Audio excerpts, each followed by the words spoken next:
Hmm. Part 1. Good morning, Canton Festival Box Office. How can I help you? Oh, good morning. I'm coming to Canton for a few days holidays next month, and a friend told me there's a festival. She gave me this number to find out about it. That's right. The festival begins on the 16th of May and goes on until the 19th. Oh, that's great.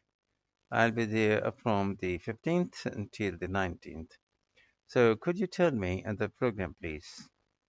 Well, on the first day, there is the opening ceremony in the town center.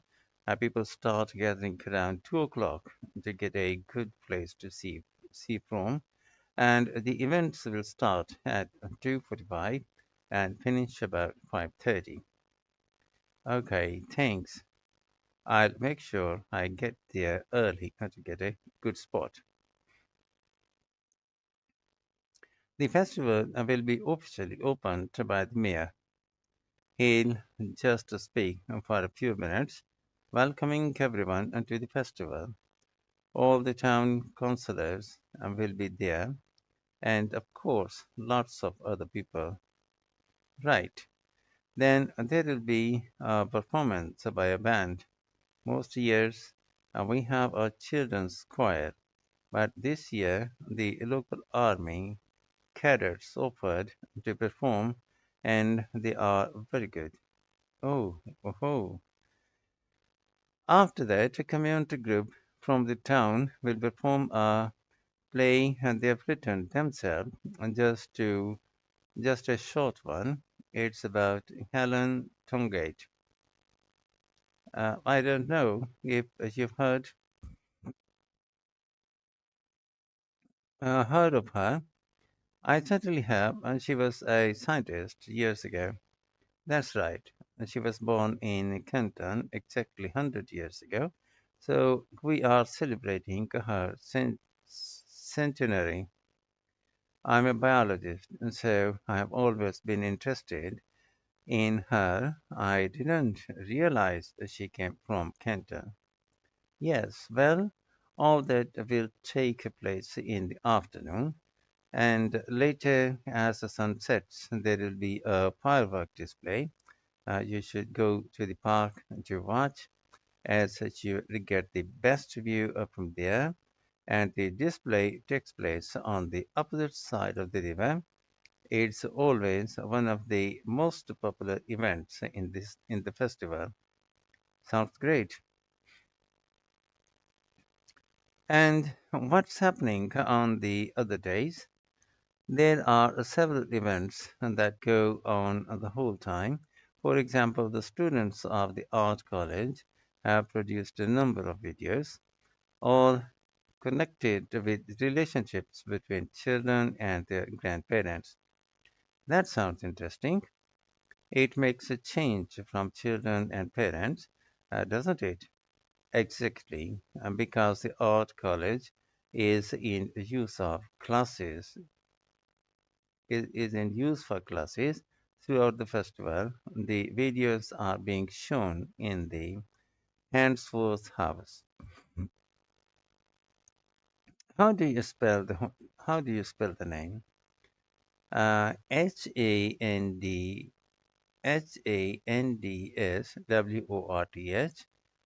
Handsworth House. It is close to the town hall. Right. Now let me see what else can I tell you about. Are there any displays of ballet dancing? I am particularly interested in that as I do it as a hobby. There isn't any ballad, I'm afraid, but there will be a demonstration of traditional dances from all around the country.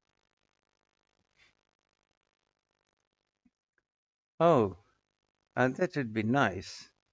And where is that being held? It is in the market in the town center, the outdoor one, not the covered market. and it is on at 2 and 5 at 2 and 5 every afternoon of the festival, apart from the first day. Lovely. I'm interested in all kinds of dancing, so I'm sure I'll enjoy that. I'm sure you will. And I'd really like to go to some concerts, if there are any. Yes, there are several. Three performed by professionals and one by local children. And where is it being held? It's in the library, which is in Park Street, on the 18th at 6:30 in the evening. I presume I'll need tickets for that. Yes, you can book online, or you can buy them when you arrive in Canton, either at the festival box office or from any shops displaying our logo in the windows. Well, I think that'll keep me busy for the whole of my stay in Canton. And thank you so much for all your help. You are welcome. I hope you enjoy your stay. Thank you. Goodbye. Section 2. Right, I've now almost succeeded in finalizing plans for our hour, so I'll bring you up to date with what I know. As you know, we are flying first into Munich on Monday, the 4th.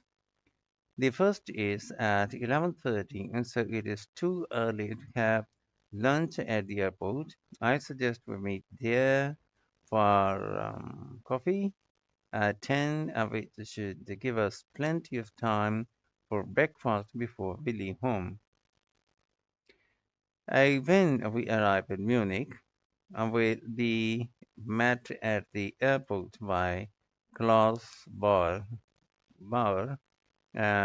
Klaus works for a tour operator and he'll look after us for the time we'll be in Germany. He's already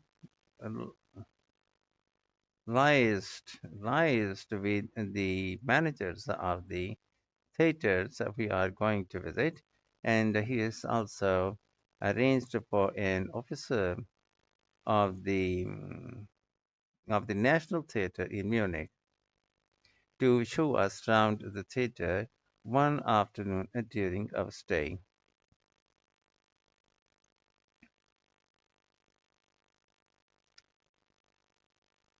Now, last time we discussed this trip, I didn't have the precise cost for hotel rooms, but now I have.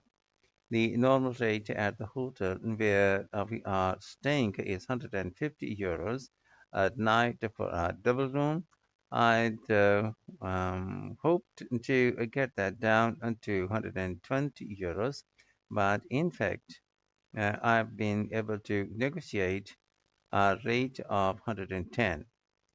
That will be reflected in the final payment, which you need to make by the end of this week.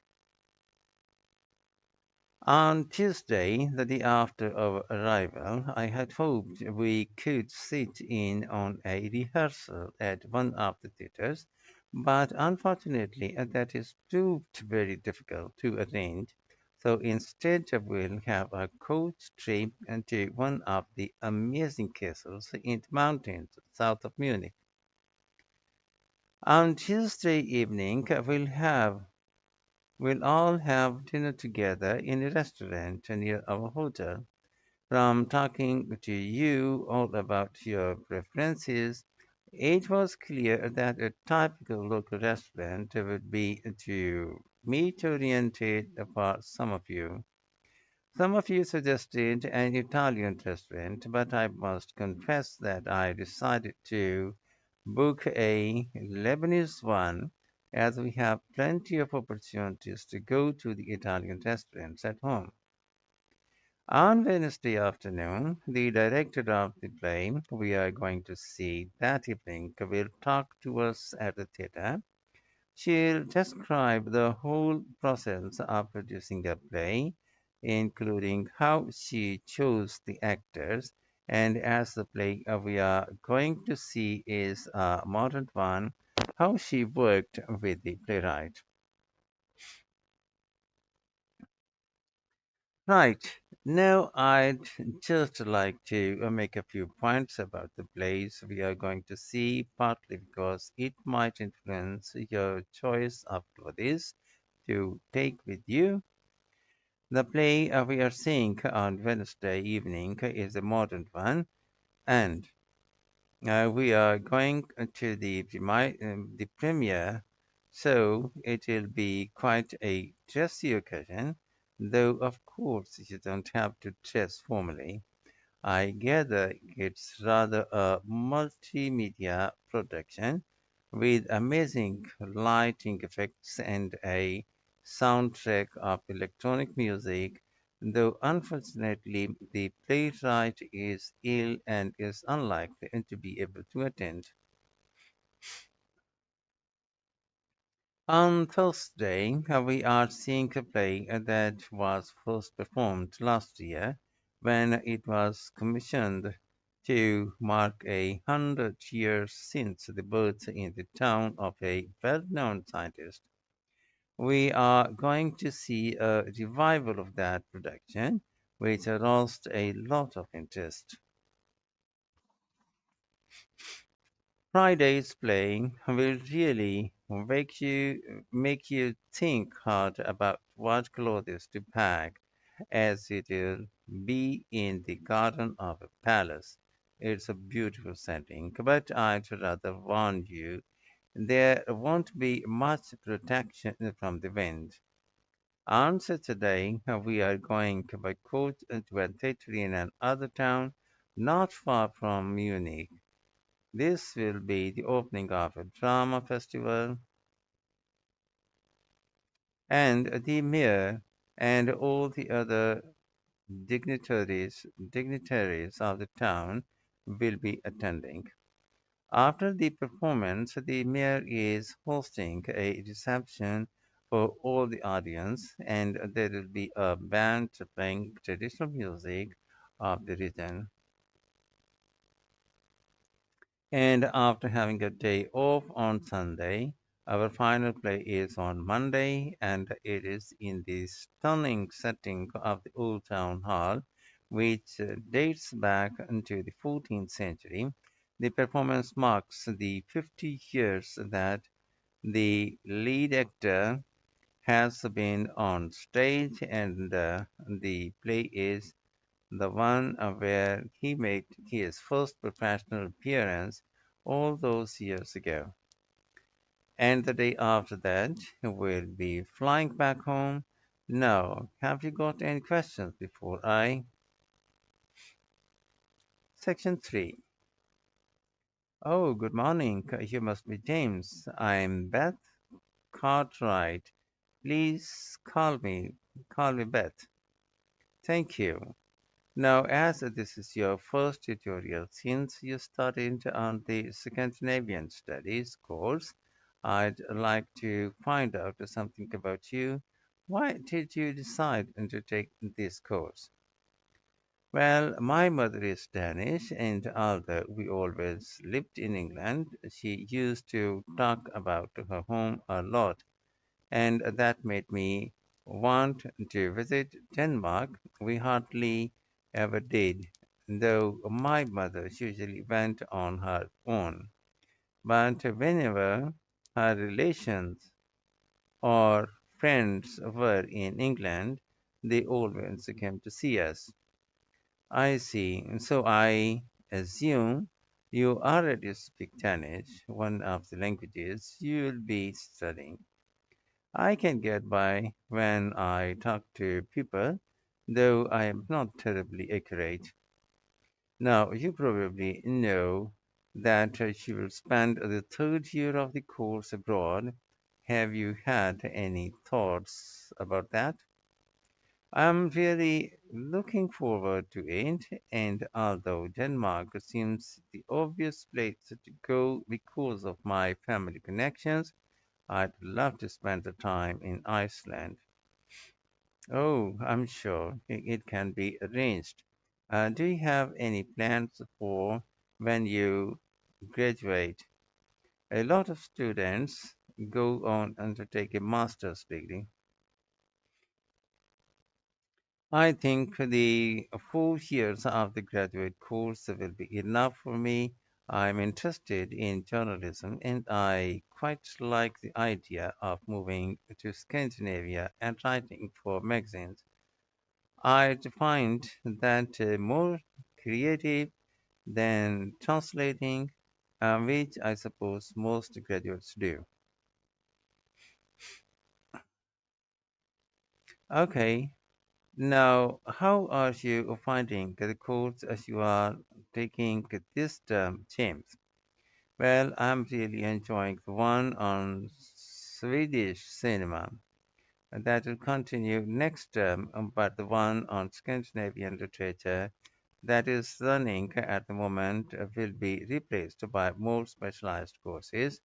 Oh, and by the way, if you are interested in watching Danish television programs, there is going to be a course on that the term after next.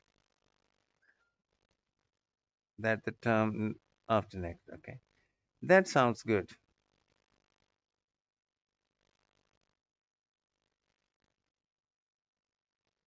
Have you started thinking?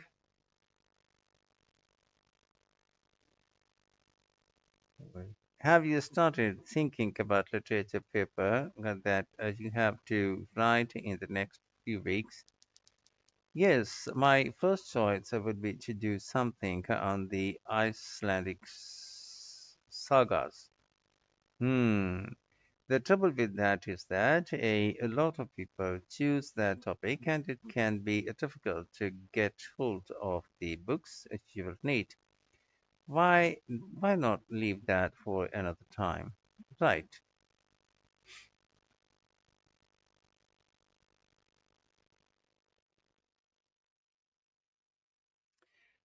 You might find modern novels or 19th century playwrights interesting.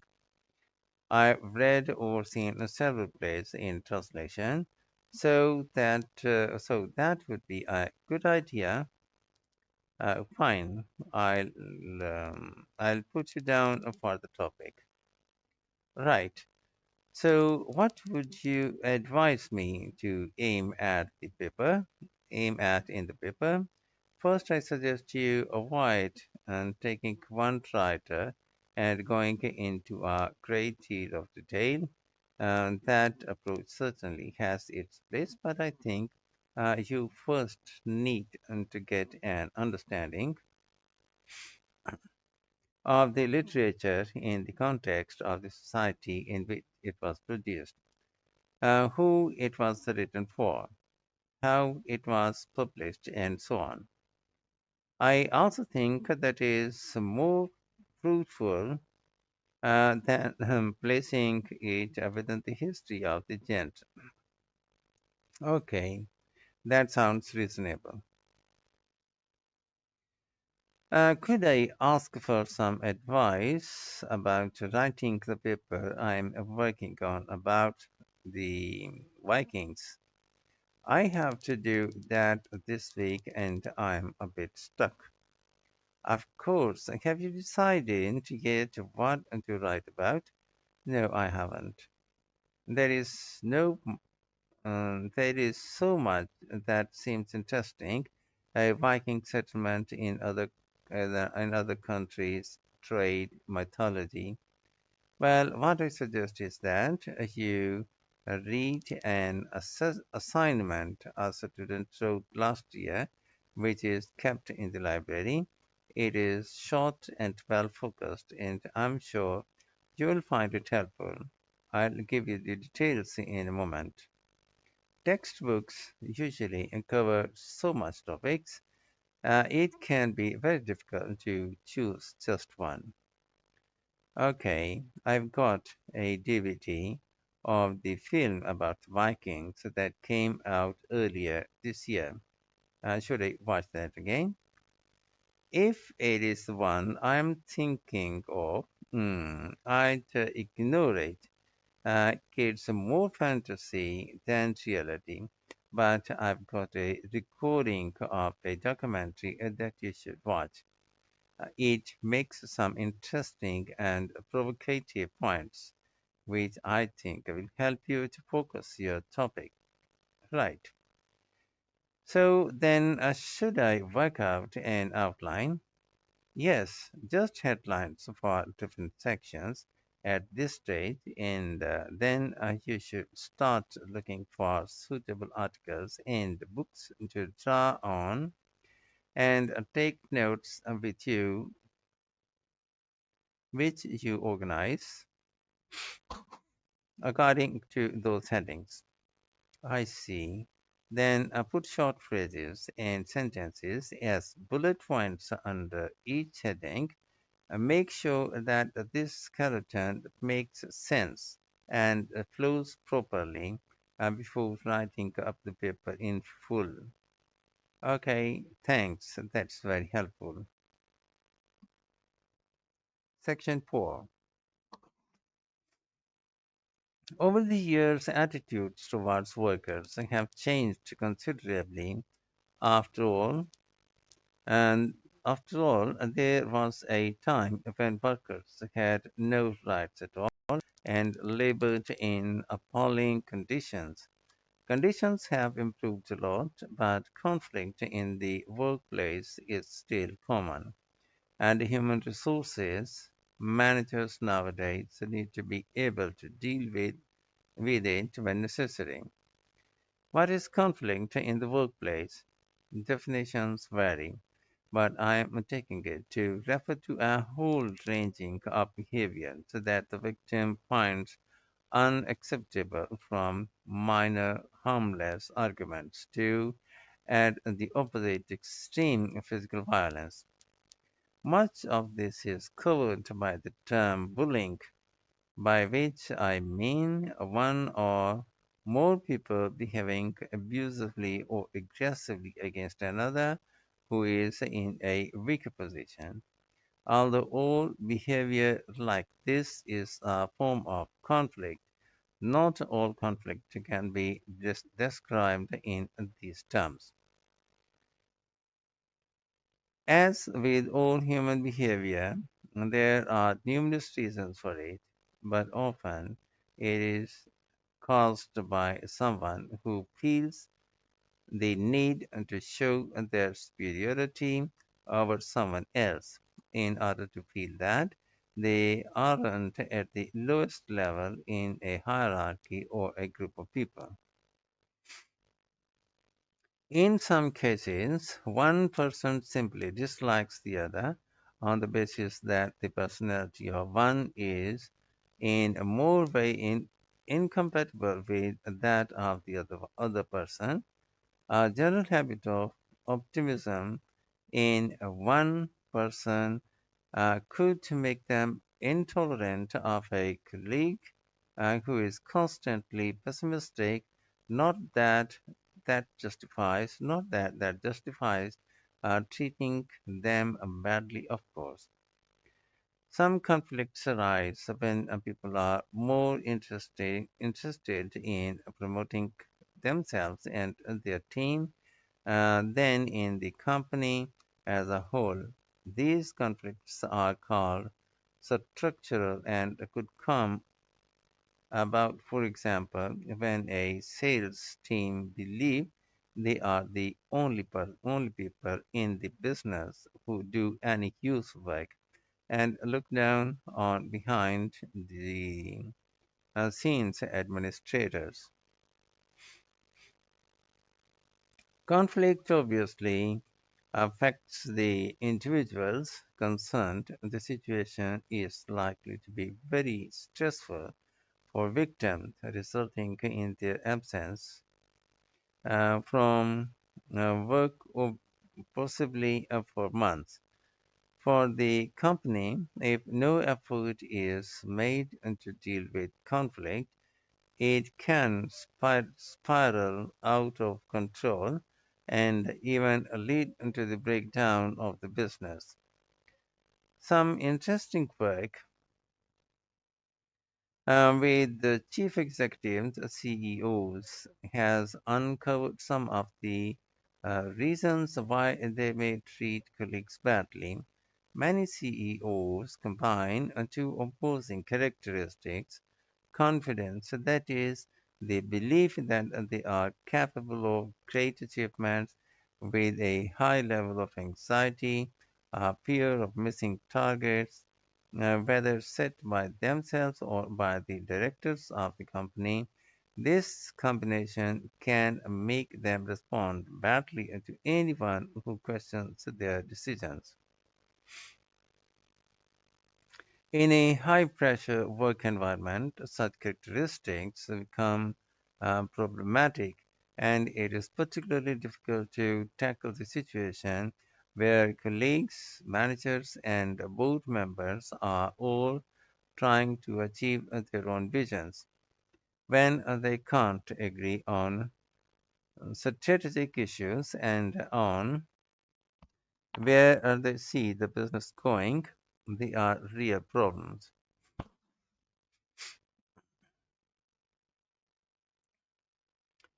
For managers at low levels within the organization, it might seem that an autocratic form of management, where the chief executive gives orders and everyone else has to obey, would see more conflict than others.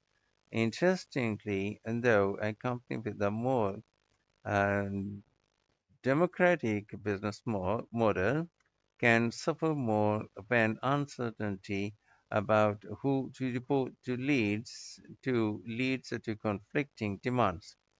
Now I'll say a little about dealing with the type of conflict that has harmful effects. Of course, the ideal is to prevent it arising in the first place. A good manager at any level will make efforts to earn the respect of the people they work with, particularly those who report to them. And that will involve politeness in all communications and treating them as equals who happen to have a different role within the organization. Sometimes, of course, conflict does occur and can get out of hand.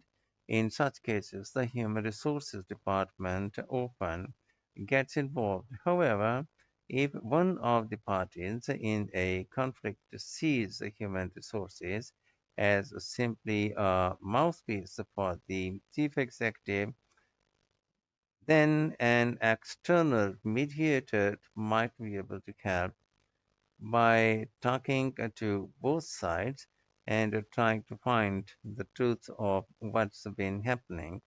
They can build a clear picture of the situation and give feedback that both sides will accept precisely because they are independent.